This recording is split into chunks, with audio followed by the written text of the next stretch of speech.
There is a moment in the audio recordings that the jury heard during the defamation trial in Fairfax County, Virginia, in the spring of 22. That has nothing to do with the legal arguments and everything to do with the human reality underneath them. It is not the moment that was played on the news. It is not one of the exchanges that went viral on social media. It is a quieter moment, a moment from a private recording made in the kitchen of the couple's Los Angeles home, in which a man's voice, recognizable to anyone who's heard it in 100 films, is doing something that the public version of that voice has never done. It is asking, not demanding, not performing, asking with a specific quality of someone who has run out of other strategies, whether it is possible that they can talk, whether it is possible that they can resolve whatever the current version of the crisis is without it becoming what the previous versions have become. The voice is tired, not the tiredness of exhaustion, the tiredness of someone who has been in the same place many times and who is no longer certain that anything they do will change where the conversation ends. The man speaking is Johnny Depp. He was, at the time of that recording, one of the most commercially successful actors in the history of cinema. The Pirates of the Caribbean franchise had generated over $4 billion in global box office revenue. He had been nominated for the Academy Award 3 times. He had been named the highest paid actor in the world by Forbes magazine. He was, by every external measure of what Hollywood values and rewards, at the peak of what a career in the film industry can produce. And he was in a kitchen in a voice that the public version of him had never used, asking whether a conversation was possible. What happened to Johnny Depp between the peak of his commercial power and the trial in Fairfax County, between the highest paid actor in the world and the man who lost Warner Brothers and Disney and the specific institutional support that those relationships represented, is one of the most documented and most debated collapses in the history of Hollywood. It was documented in real time in the press and on social media and in 2 separate legal proceedings in 2 separate countries with a comprehensiveness that the entertainment industry's relationship with its most prominent figures does not usually produce. It was debated with an intensity and a partisanship that the specific subject matter, the specific question of who did what to whom in a marriage that was, by the accounts of both parties, catastrophically dysfunctional, generated in an audience that had opinions before the evidence was presented and that maintained those opinions with varying degrees of flexibility as the evidence accumulated. This documentary is not going to tell you who was right.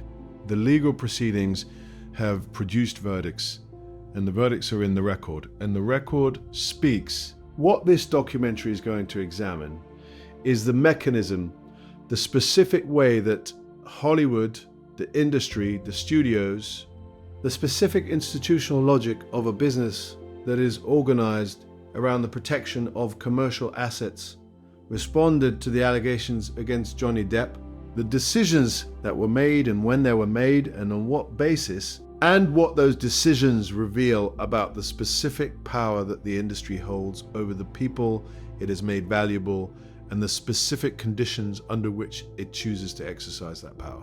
Because the story of what happened to Johnny Depp is not simply the story of a marriage that failed and a man who was accused. It is the story of an industry that made a specific calculation and that executed the calculation with the specific efficiency that industries apply to the management of commercial risk. And the calculation, when you examine it with the care it requires, is one of the most illuminating demonstrations of how Hollywood actually works that the past decade has produced. If the real mechanics behind the stories the industry controls, the decisions made behind closed doors that shape what you see and what you don't, are what you come here for, subscribe. This channel exists for exactly this kind of story. John Christopher Depp II was born on June 9, 1963 in Owensboro, Kentucky, the youngest of 4 children born to John Christopher Depp Sr., a civil engineer, and Betty Sue Palmer, a waitress. The family moved frequently across his childhood, from Kentucky to Florida, through a series of towns whose names and specific geographies the adult Depp has referenced in various interviews as a kind of persistent rootlessness that shaped his relationship to belonging in ways that the subsequent decades of his life confirmed rather than resolved. His parents divorced when he was 15. His mother, to whom he was deeply attached, and whose death in 2016, during the period of maximum public crisis, was, by accounts of people close to him, a loss of specific and profound consequence. Suffered from mental health difficulties that the family navigated with the resources available to working class families navigating such things in the 1970s, which is to say, inadequately. He dropped out of school at 15 to pursue music. He played guitar in a series of bands in the Florida rock scene of the early 1980s, and the seriousness of his musical commitment, which was not an adolescent hobby but a genuine professional ambition, is a fact about his formation that the official Hollywood biography tends to abbreviate in ways that lose something important. He was not primarily interested in acting. He was interested in music. Acting arrived through a connection. His first wife, the makeup artist Lorianne Allison, introduced him to her ex-boyfriend Nicolas Cage, who suggested he try acting as a way to make money while the music career developed. The suggestion was practical. Depp took it practically. He went to an audition. He got a part. The part was in Wes Craven's A Nightmare on Elm Street in 1984, 21 Jump Street, the television series that made him a recognizable public figure from 1987 to 1990, was simultaneously the foundation of his career and the context in which he developed the specific relationship to Hollywood's machinery that would characterize everything that followed. He was marketed by Fox as a teen idol. His face was on the covers of the magazines that teenage girls bought. His image was deployed in ways that were calculated to generate the specific kind of fan attachment that television networks convert into ratings. He found the experience, by his own accounts, given across decades of subsequent interviews, somewhere between uncomfortable and humiliating. Not because of any contempt for the audience, because of the specific nature of what the network wanted him to be, which was a surface rather than a person, an image rather than an actor, a product rather than an artist. The decisions he made after 21 Jump Street, the specific choices of project and director that defined the first decade of his film career, are the decisions of someone who had been shown what the industry wanted him to be and had decided with a directness that the industry found alternately refreshing and inconvenient, that he was going to be something else. Edward Scissorhands in 1990, directed by Tim Burton, was the first full expression of the alternative. The character, a boy with scissors for hands, created by an inventor who died before he could complete the boy's hands, living in a Gothic house on a hill overlooking a pastel suburb, was not a commercial calculation. It was a piece of genuine cinema that required an actor willing to perform from behind a mask of scars and blades, and to find within that extreme external constraint a quality of emotional transparency that could carry the film's central argument about the relationship between difference and belonging. He found it, the film worked, the critics paid attention, and the specific collaboration between Depp and Burton, which would eventually produce 8 films, and the specific creative shorthand of people who have made extraordinary things together, was established. What the Tim Burton collaborations established, and what the subsequent career choices confirmed, was a specific professional identity. The actor who did not do leading man parts in the conventional sense, who was drawn to the eccentric and the marginal, and the character at the edge of the story rather than its center, who selected projects on the basis of artistic interest rather than commercial calculation. Ed Wood, Fear and Loathing in Las Vegas, Donnie Brasco, Dead Man. Blow, the list of films from the 1990s, is a list of genuine creative risks taken by someone who could at any point have moved toward the more commercially reliable territory that his looks and his public profile made available. He did not move toward it. He stayed at the edge.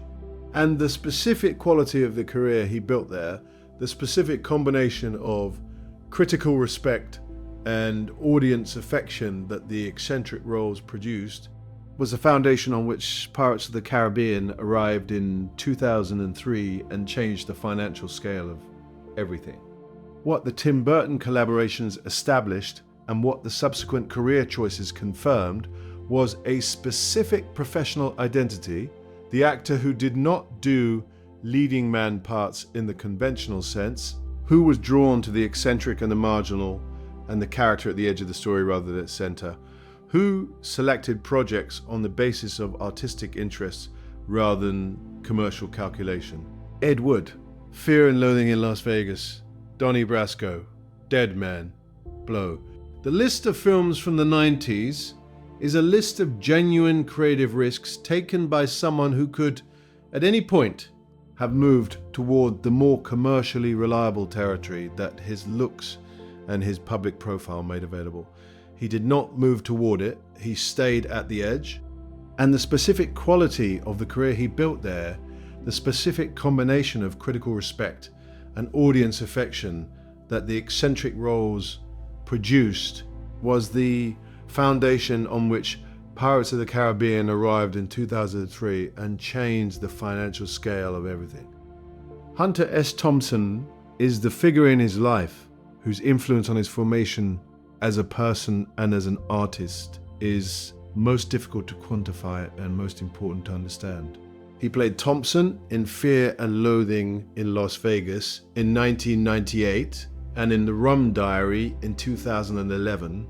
And the preparation he undertook for the first of those roles, living with Thompson in Aspen for months, absorbing the specific quality of his speech and his movement and his relationship to the world and to the substances he used to navigate it, produced a friendship that lasted until Thompson's suicide in February 2005. He fired the cannon himself at Thompson's funeral at Thompson's request. A cannon mounted on a 150-foot tower that Thompson had designed and that he had promised to fire, loaded with Thompson's ashes at the gathering in Owl Farm. The cannon cost an estimated $3 million. He paid for it. He paid for it because Thompson had asked him to, and because the specific quality of what Thompson had represented in his life. The writer who had understood and articulated something about the relationship between excess and insight that the culture around them found disturbing and that both of them found essential, was worth $3 million to honor. The relationship with Thompson illuminates something about Depp that the standard biographical account tends to abbreviate. The specific intellectual and philosophical dimension of his engagement with the work and with the world that sits underneath the performances and the public persona. He is a reader. He is a person of genuine literary and artistic seriousness who has spent decades in the company of writers and painters and musicians whose engagement with their respective forms reflects the same quality of genuine investment that his own engagement with acting reflects. The dismissal of him in the period of maximum public hostility as a dissolute Hollywood star whose decline was the natural consequence of the excesses that fame produces was a dismissal that required ignoring this dimension of who he is. The excesses were real, so was the seriousness. The two things coexisted in a specific way that they coexist in certain kinds of artistic temperaments, not as contradiction, but as two expressions of the same underlying intensity. The substance use that the legal proceedings documented with uncomfortable specificity is the dimension of his story that is easiest to sensationalize and most difficult to discuss honestly. He has been open across various interviews given across various decades about his use of alcohol and drugs. Open in the way that someone who has a genuine relationship with these substances and who has thought seriously about that relationship is open rather than in the way of a public figure managing a disclosure. The specific picture that emerged during the trial proceedings, the texts referencing wine consumed, the accounts of his condition during specific incidents, the medical testimony about his use, was a picture of someone whose relationship with substances had moved across the years of maximum personal stress and maximum professional pressure, from the recreational and the exploratory into the territory where the substances were managing something that the person was no longer able to manage without them.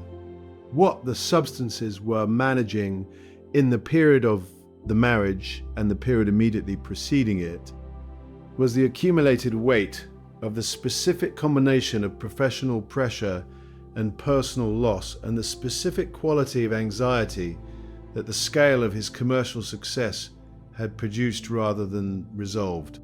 The death of his mother in May 2016, during the most acute phase of the marital crisis, 5 days before Heard filed for divorce, was, by accounts of people who knew him, a loss of a magnitude that the public timeline of the crisis has consistently failed to adequately represent. He and his mother had a relationship of unusual closeness and unusual complexity, shaped by her mental health difficulties and by the specific role that he had occupied in the family since childhood as the person who managed her care in ways that exceeded what children are ordinarily asked to manage. Her death in the middle of everything else was not an event that the public narrative of the crisis had space to examine. It was absorbed into the crisis and processed, or not processed, in the specific conditions that the crisis produced. What happened between the artistic outsider of the 90s and the most commercially valuable actor in the world of the 2000s, and what that transformation cost him, is the part of this story that most coverage has treated as background. It is actually the key to everything that followed. Subscribe if you're not already here. We're about to get to the part that Hollywood doesn't want examined. Captain Jack Sparrow is in the specific history of film characters that an actor has invented and that have then become commercially indispensable. One of the most interesting case studies available. The character was not in the script in the form that Depp produced on screen. The screenplay for Pirates of the Caribbean, The Curse of the Black Pearl, described a conventional adventure hero whose characteristics were defined by competence and moral reliability. What Depp brought to the role, the swagger, the specific quality of inebriation that was not quite inebriation, the rings and the beads and the accent that drew from Keith Richards and Pepe Le Pew and sources that the people around him found difficult to categorize, was something that the Disney executives watching the early dailies found, by accounts of what happened in those viewing sessions, alarming. Michael Eisner, who was then the chief executive of Disney, reportedly asked whether Depp was drunk. The specific concern, whether the actor was performing or whether something was wrong, reflects the specific unfamiliarity of the character with anything the studio's experience of commercial blockbuster filmmaking had prepared it for. They were making a film based on a theme park ride. They expected something that resembled the ride's familiar pirate iconography. What they were getting was an original creation that had no clear commercial precedent and whose relationship to the conventional hero archetype the genre required was in the early stages impossible to assess from the dailies alone. Depp held his ground. He told the studio that the character was what it was and that the performance was intentional. The studio, to its credit, did not interfere sufficiently to alter what he was doing. The film was released. It was a sensation. The commercial consequences were specific and enormous. The first Pirates film grossed over $650 million worldwide.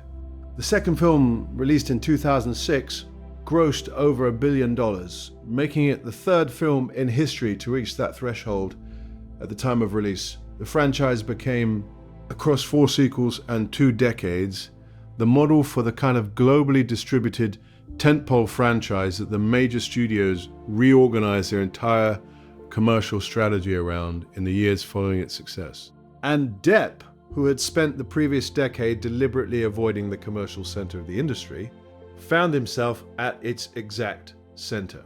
The most recognizable element of the most commercially successful franchise of the decade, in a role he had invented, playing a character whose success he had produced, under a contract structure whose terms reflected the specific negotiating leverage that creating a billion-dollar franchise character from scratch generates. The trap that the Pirates' success built was not immediately visible as a trap, it was visible as reward. As the specific validation that a career of artistic choices made against commercial advice produces when the choices turn out to have been correct. He was getting paid on a scale that the industry reserves for its most commercially valuable assets. He was working with filmmakers he respected. He was playing a character that had become, in the specific way that certain fictional characters become genuine cultural phenomena, something that extended beyond the films themselves into the wider culture. Captain Jack Sparrow was on lunchboxes and Halloween costumes and theme park attractions, and in 100 cultural references that had nothing to do with any specific film. The character was real in the way that very few fictional characters become real. He had made something that lasted. What the trap produced was the specific financial situation that the subsequent legal proceedings brought into extraordinary public detail. He was earning, across the peak Pirates years and the broader period of his commercial dominance, sums that the accounts presented during the defamation trial described as exceeding $650 million over the course of his career. He was spending, according to the same accounts, at a rate that made the earning insufficient. The specifics that emerged, the private island in the Bahamas, the fleet of yachts, the chateau in the south of France, the Kentucky farm, the Hollywood Hills properties, the art collection that included works by Jean-Michel Basquiat and other painters, whose market had moved significantly since their purchase, the private jet usage, the monthly wine budget estimated at $30,000, the cost of maintaining the entourage of assistants and security and hangers-on that a certain kind of fame assembles around itself, were presented during the legal proceedings as evidence of financial mismanagement by the management company he was suing. They were received by the public as something more complicated than that.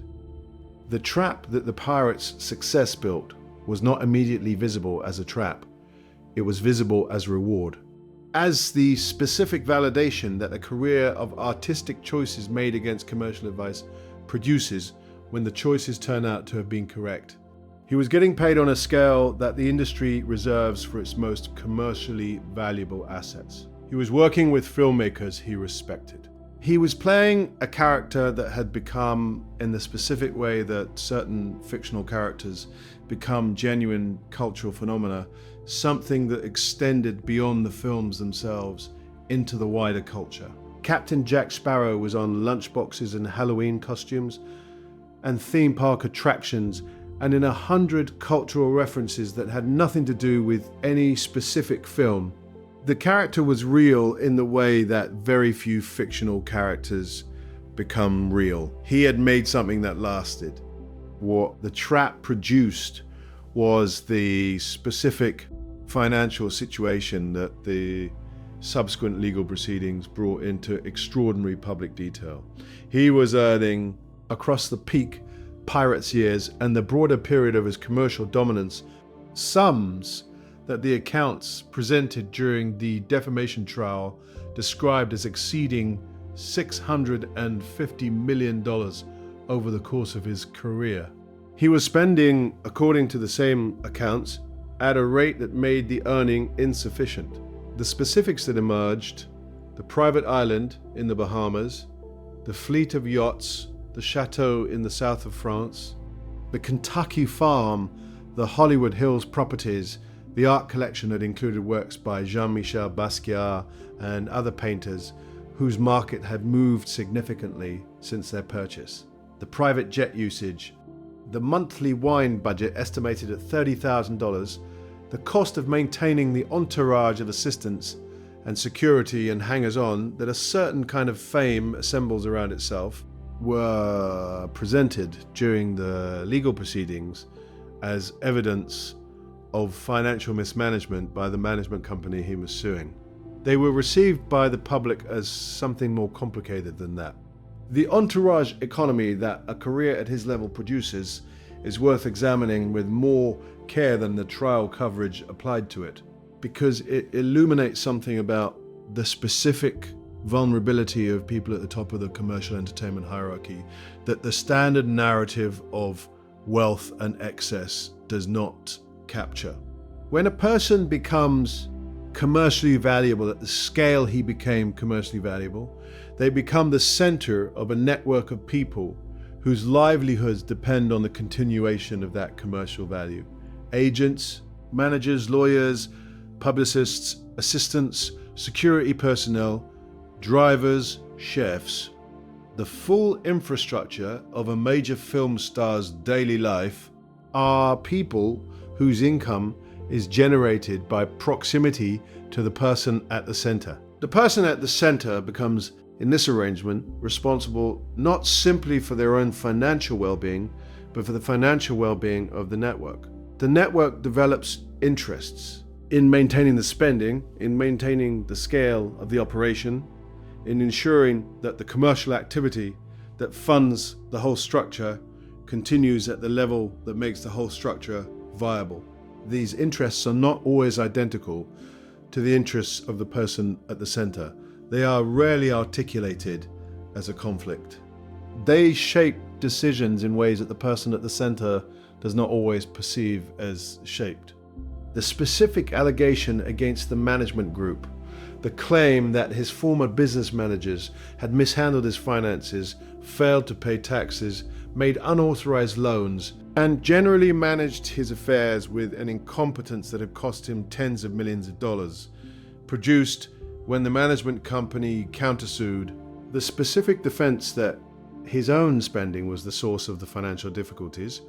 The court of public opinion tended to accept the management company's framing because the specific numbers, the $30,000 a month on wine, the $3 million on Hunter Thompson's Canon, the hundreds of millions of dollars on properties and art and everything else, were easy to use as evidence of personal irresponsibility. They were also numbers that existed in the context of an income stream of equivalent scale, and the question of whether a person earning at that rate over 2 decades should have more than he had at the end of those 2 decades is a question whose answer depends heavily on who was managing the money and how, and what instructions they were given and what oversight was applied. The case settled.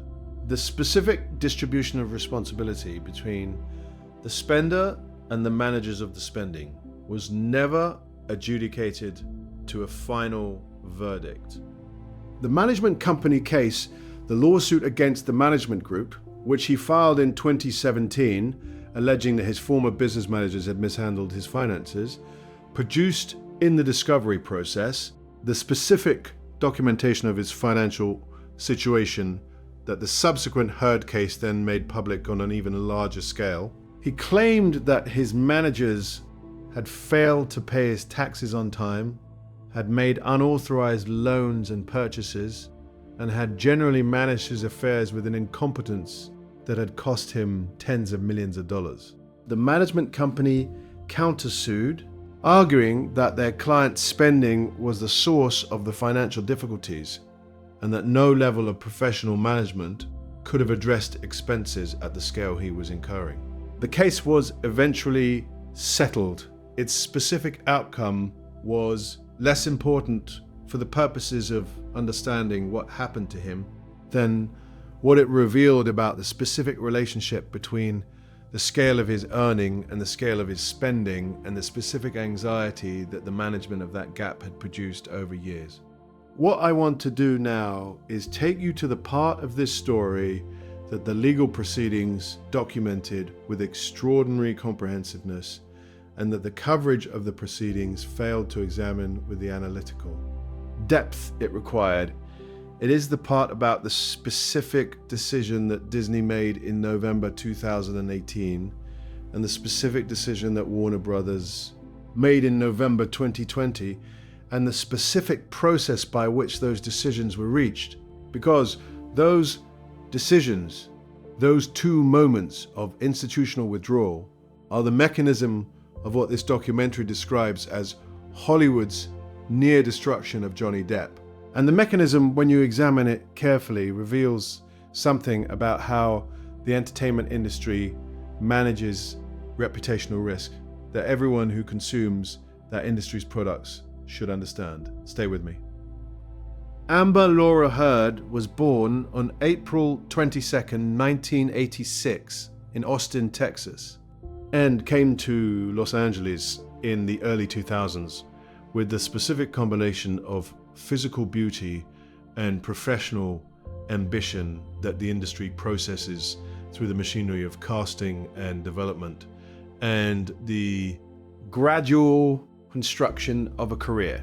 She had parts in a series of films across the mid-2000s, Friday Night Lights, North Country, Alpha Dog, and was developing a profile that the industry assessed as commercially promising.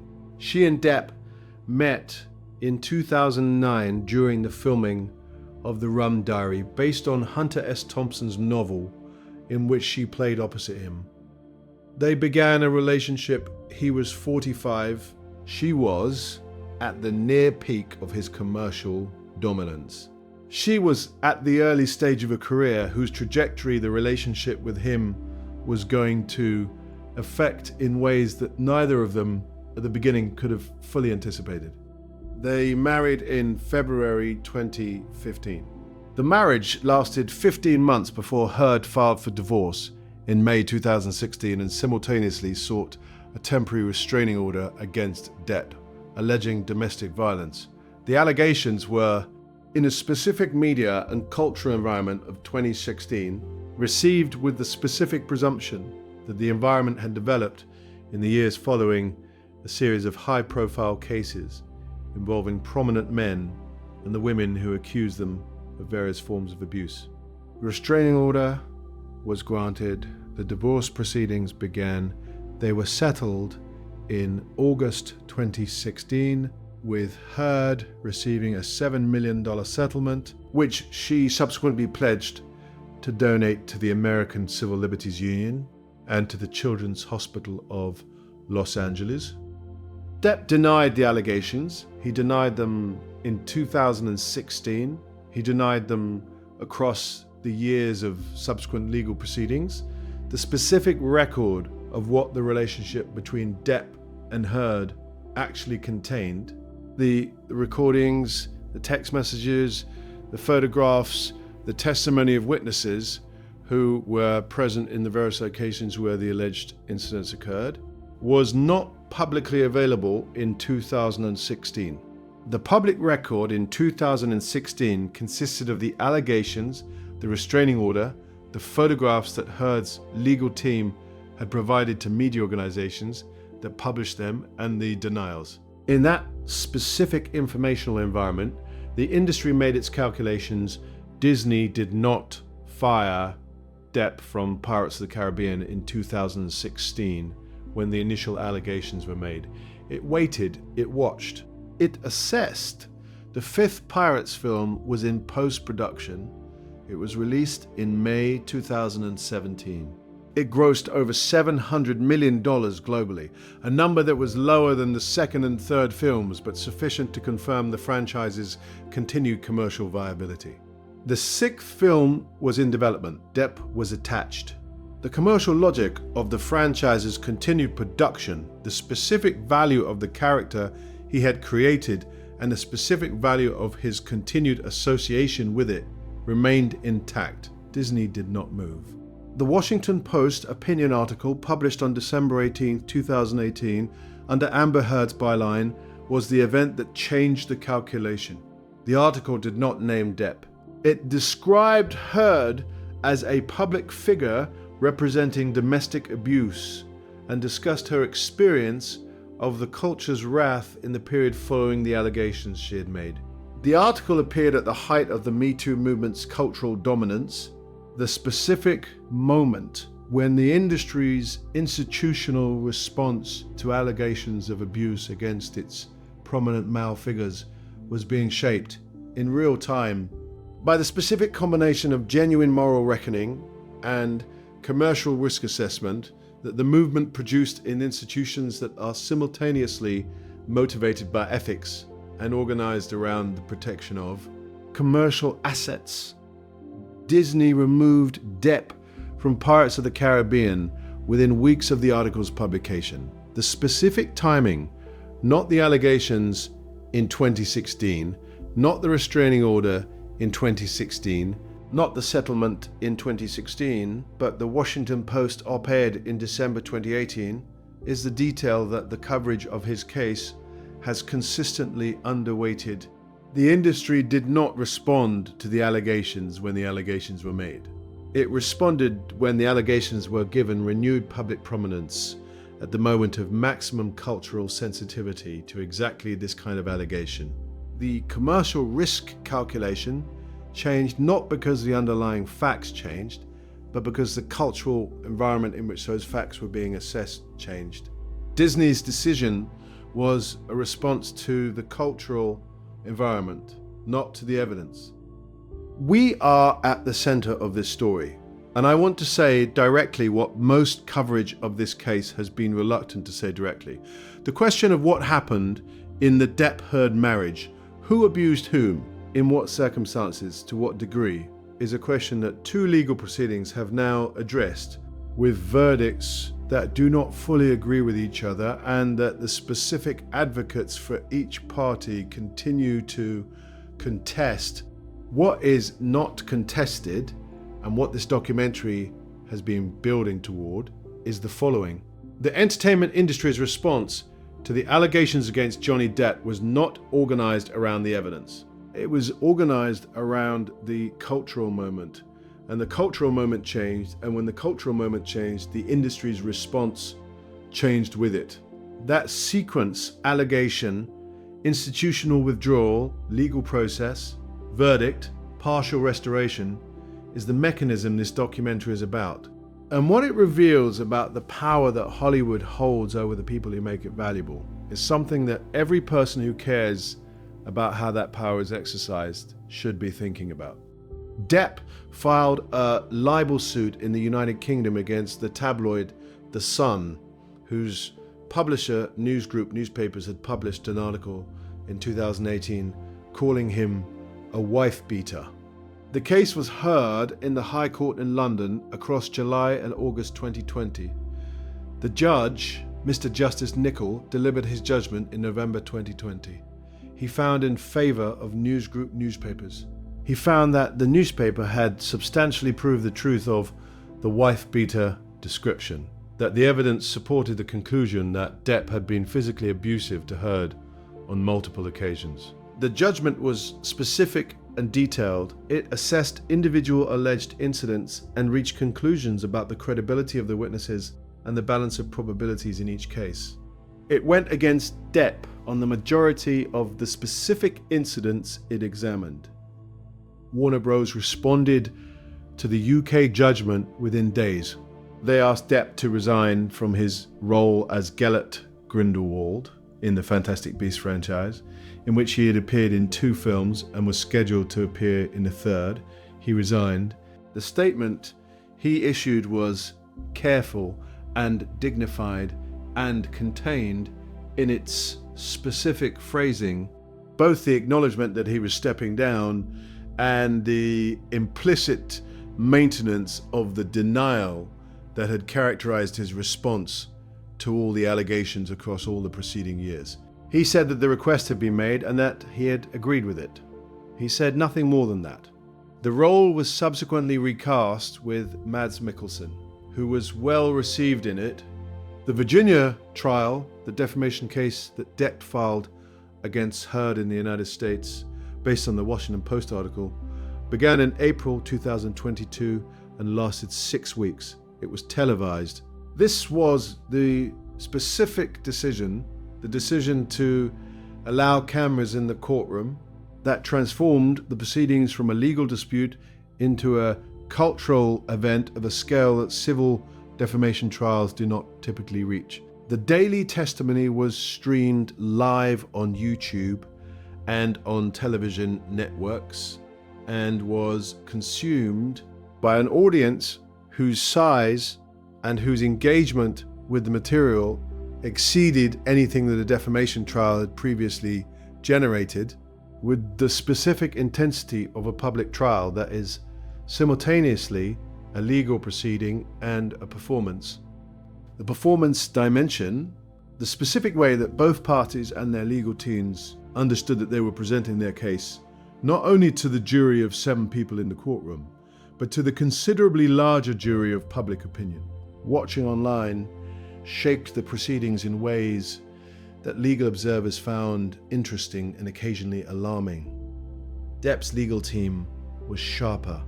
His witnesses were more credible across the broader assessment of those following the case. The recordings, the kitchen recordings, the recordings made in various other locations across the marriage, were played in court and heard by the public simultaneously, and the specific content of those recordings, in which Heard could be heard admitting to having struck Depp, and in which the dynamic between the two parties was audible in ways that the written descriptions of their relationship had not conveyed, shifted the public perception of the case in ways that were visible in real time across social media.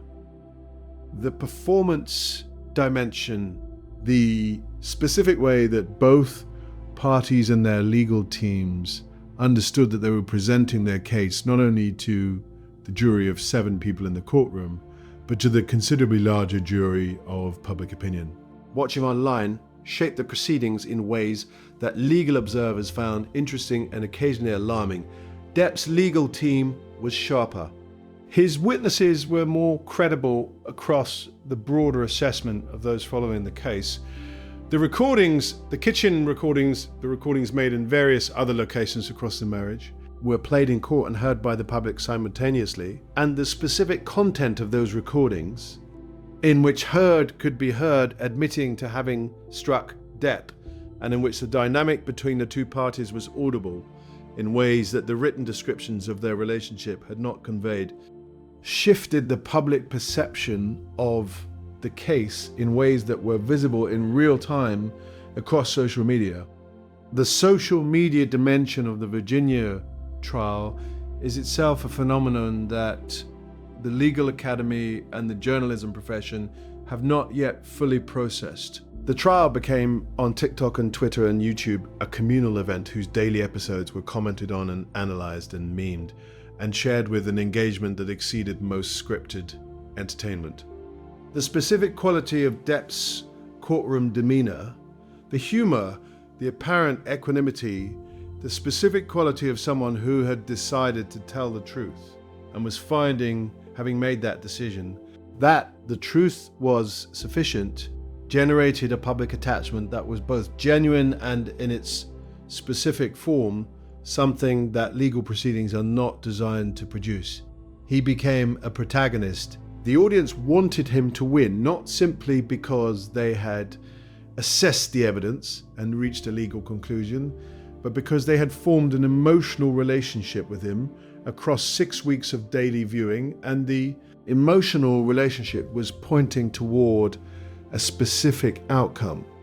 The feminist and advocacy organizations that had supported Heard in the period following the initial allegations were caught during the Virginia proceedings in the specific position of people whose public commitments and whose assessment of the evidence were pointing in different directions.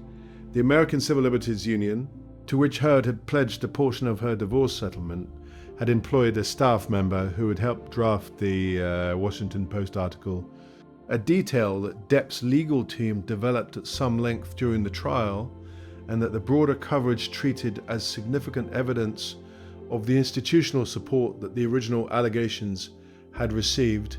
The National Organization for Women and other advocacy organizations that had cited Heard's case in the context of the broader Me Too conversation were placed by the Virginia proceedings in the position of either reassessing their earlier statements or maintaining positions that the evidence being produced in real time was making more difficult to maintain. Most chose a version of silence. The reassessment, if it occurred privately. The jury found in favor of Depp on all 3 defamation counts. They awarded him $15 million in compensatory and punitive damages. Heard was awarded $2 million on a counterclaim. The verdict was received by the portion of the public that had been following the trial and had formed the view that Depp had been wrongly accused and wrongly treated by the industry and the press, with the specific intensity of people who had been invested in the outcome and who experienced the verdict as a vindication not simply of the man but of the specific argument. That allegation should be assessed by evidence rather than by cultural presumption that his case had come to represent. The UK judgment and the Virginia verdict are not reconcilable in the way that legal outcomes in the same matter are typically expected to be reconcilable. The UK court found that Depp had been physically abusive on multiple occasions. The Virginia jury found that Heard had defamed Depp and that the defamatory statements had caused him damage. Both things can simultaneously be true. A person can have been abusive in a relationship and also have been defamed. A person can have made truthful allegations and also have embellished or exaggerated elements of those allegations in ways that caused legal harm. The specific complexity of what happened in that marriage, the mutual allegations, the audio recordings, the contradictory testimonies, the specific picture of 2 people who were, by every serious account, catastrophically bad for each other, does not resolve into the simple binary that both the original coverage and the trial coverage tended to impose on it. The question of what the industry owes the people it withdrew from and then returned to, the specific question of whether a restoration is possible and what it looks like and what it costs, is the question that the post-verdict period in Depp's career has been attempting to answer.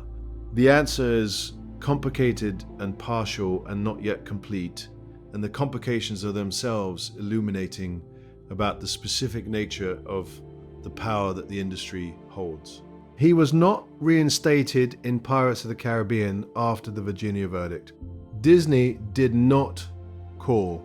The 6th film in the franchise, whose development had been suspended during the legal proceedings, was eventually reported to be moving forward with a different direction and a different approach that did not include his return as Captain Jack Sparrow, the character that he had invented that had generated over $4 billion in franchise revenue, that had been the commercial foundation of the Disney live-action strategy for over a decade.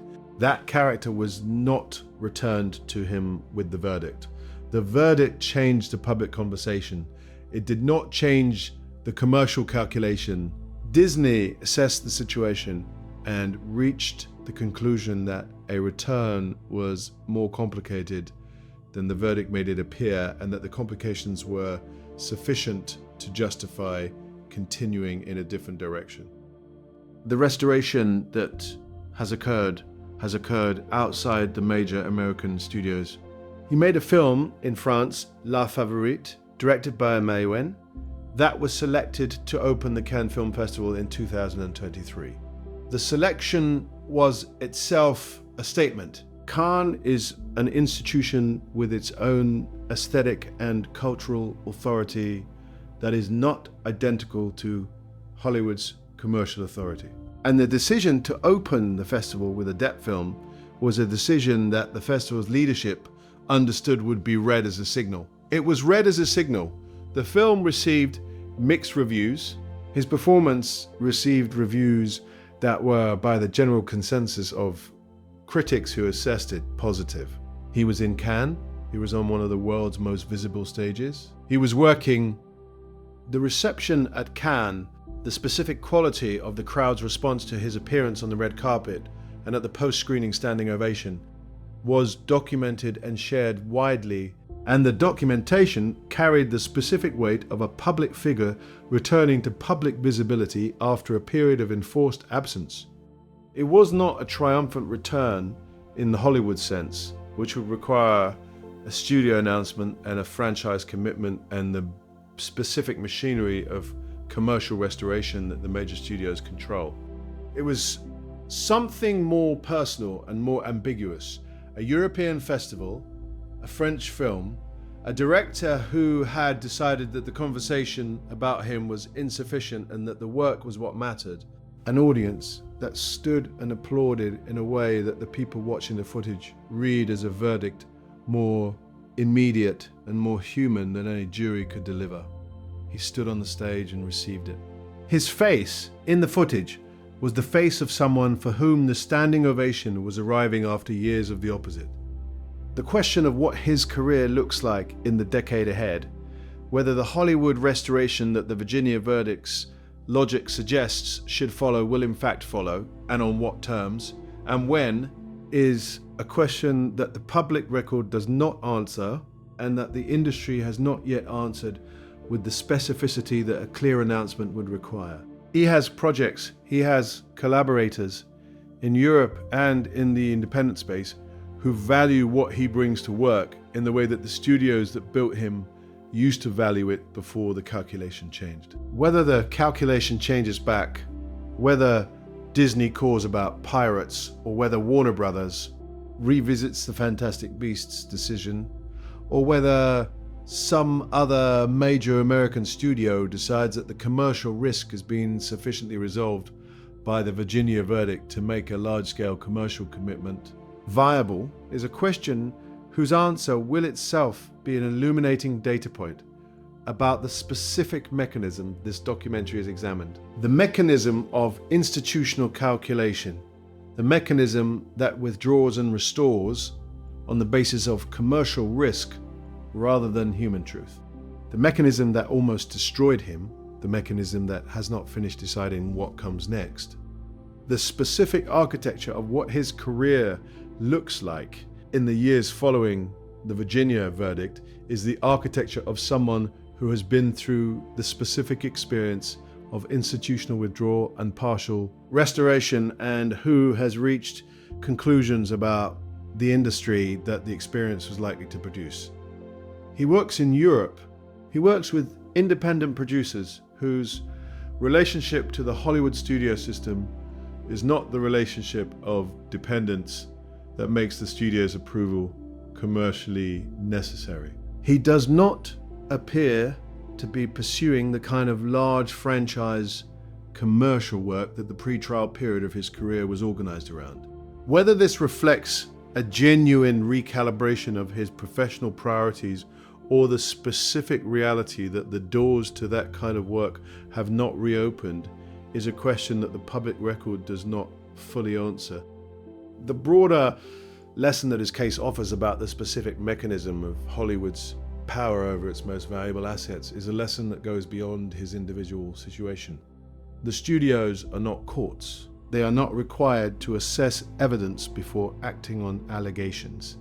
They are commercial institutions whose primary obligation is to their shareholders and whose decisions about the people they work with are driven by commercial calculation rather than by the standards of evidence that legal proceedings require. When the cultural environment makes association with a particular figure commercially risky, the studio withdraws the association. When the cultural environment changes, the studio reassesses. The reassessment does not necessarily produce restoration. It produces a new commercial calculation. And the new commercial calculation is as subject to the cultural environment as the original one was. What happened to Johnny Depp is what happens when an industry that has made a person enormously valuable decides that the value is temporarily outweighed by the risk. The decision is made quickly. It is made on the basis of the available information, which in November 2018 was significantly less complete than the information available in June 2022. It is made without the procedural protections that legal proceedings provide, and it is essentially irreversible in the specific sense that the industry does not undo its decisions with the same speed and the same completeness with which it makes them. The withdrawal happened in weeks. The restoration, such as it is, has taken years and remains partial. The asymmetry between those two processes is the mechanism this documentary has been examining. He was 58 years old when the Virginia jury returned its verdict. He had been making films for 38 years. He had created one of the most successful franchise characters in the history of cinema. He had been nominated for 3 Academy Awards. He had, across a career of genuine artistic seriousness, conducted within and occasionally against the commercial machinery of the industry, built a body of work that the history of American film will assess with more generosity than the years of the crisis allowed. And he had been, in the specific period between December 2018 and June 2022, in a professional position that the scale of his previous achievement made no easier, and in some respects made harder. The higher the peak, the more visible the descent. The more complete the identification between a person and the commercial value they represent, the more complete the withdrawal when the commercial value is assessed as compromised. The audio recordings that the jury heard, including the one from the kitchen, including the one where the tired voice asks whether a conversation is possible, are still in the public record. They are available to anyone who wants to listen to them. They contain the specific human reality of two people in a relationship that was, by every serious account, destructive to both of them in ways that the legal proceedings documented but did not explain. Relationships of that kind, the specific combination of genuine connection and genuine damage that certain relationships between certain people produce, are not reducible to the legal categories that the proceedings required. They are not reducible to the binary of perpetrator and victim that the cultural moment of 2016 and 2017 and 2018 was organized around.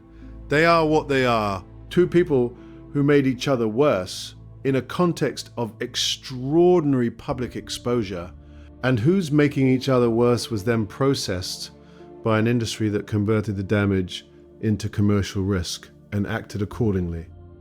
Johnny Depp, born June 9th, 1963 in Owensboro, Kentucky, the dropout who became the teen idol, who became the artistic outsider, who became the highest paid actor in the world, who created the most successful franchise character of the decade, who was removed from that character by an industry that made its decision before the evidence was complete, and that has not fully reversed the decision since the evidence arrived.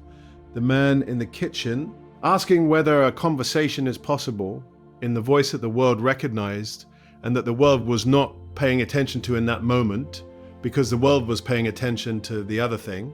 The version of him that the crisis produced, and that the crisis ended, and that the years after the crisis have been slowly, partially, and completely putting back together. Hollywood almost destroyed him.